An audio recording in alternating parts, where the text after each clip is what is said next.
Hey guys, True Grit Scott Bulletproof Saws. I don't know, I hope I'll be in the video sitting on this log. I'm not entirely sure. Anyhow, it's been a minute since I made a video, and had a ms461 come in the shop the other day, and it needed a repair. Somebody, looks like the chain blew off, and I don't know like the order of events, but it looks like the chain blew off, broke the chain catcher.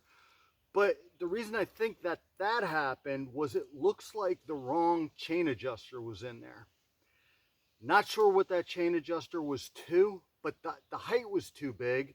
So what they did was they had the cover for, you know, the chain adjuster sitting with no screw in it, loose, but it wouldn't push down all the way. So I'm assuming it wasn't oiling either, because I would think that oil was just dripping down the bar.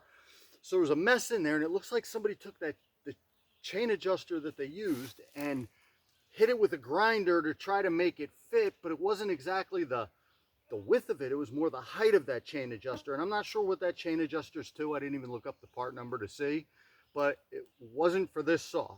So that caused some problems. Did a bunch of cleaning on it just to make it look like a real saw again, because the owner is a tree service guy. He has a pretty big tree service, and he says the saw doesn't have a lot of miles on it, and for, you know, to start having problems. What else? The recoil was broken. What else? There was some other stuff missing on it. I can't remember what it was. Anyhow, the saw is running nice now. We did a little bit of work to it, cleaned the carb, plug, basic stuff. The piston and cylinder look wonderful in it though, so I know he was telling the truth with there wasn't a lot of miles on the saw. I also just got done building more 460s. It seems like I've been on a real 460 kick lately, but I don't know. Maybe I get stuck on certain builds, and they sell kind of quick for me, so I do a lot of 460s. Anyhow, what's funny is you're comparing a 461 to a 460, and granted, it looks brand new, but it's so much boxier. It doesn't have that sleeker look that the 461s do. So it is a boxier, older saw. As far as weight goes, I'd have to look it up, and I'd have to see without the bar on it, because I really thought that 461 might somehow be heavier, and I don't know why I thought that, but again, I didn't compare them next to each other, so I could be totally wrong on that.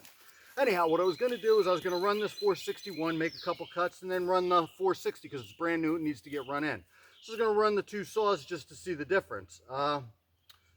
I don't know, I'm going to pause you. I'm going to warm up a saw and run it, and then I'll pause you and run the next saw. Anyhow, guys, let me get running saws. Alrighty, guys.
I'll tell you what, guys, that's a nice pulling saw.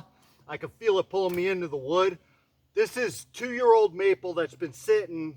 It's just logs I didn't get to it for firewood in the last couple of years. So it's nice and hard, a little bit brittle. I was hoping to save some of these cookies for something. Anyhow, I'm going to pause you again. I'm going to swap out saws. Okay, guys. Well, not entirely ready yet. I'm still tightening up these bar nuts, but I figured I'd talk to you while I was doing it. A lot of my customers are, well, you know, they're tree services, and a lot of them run those 461s, 361s, and stuff like that. So I thought that this would just be a nice comparison to a 460, a built 460. You know, there's work done to it.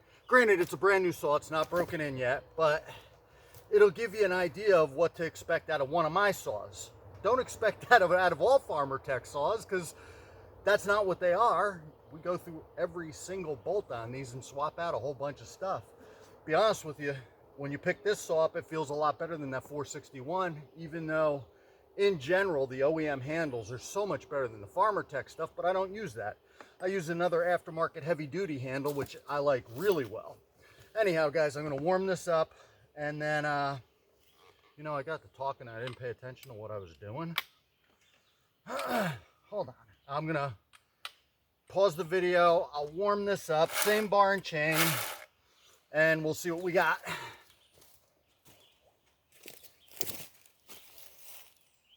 Okay, guys, 46.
Okay, guys, hopefully that was, I know it wasn't the best comparison, but it's what I got. It was the same bar, same chain, so you got to see that. This was giving me a little problem because it wanted to roll back on me.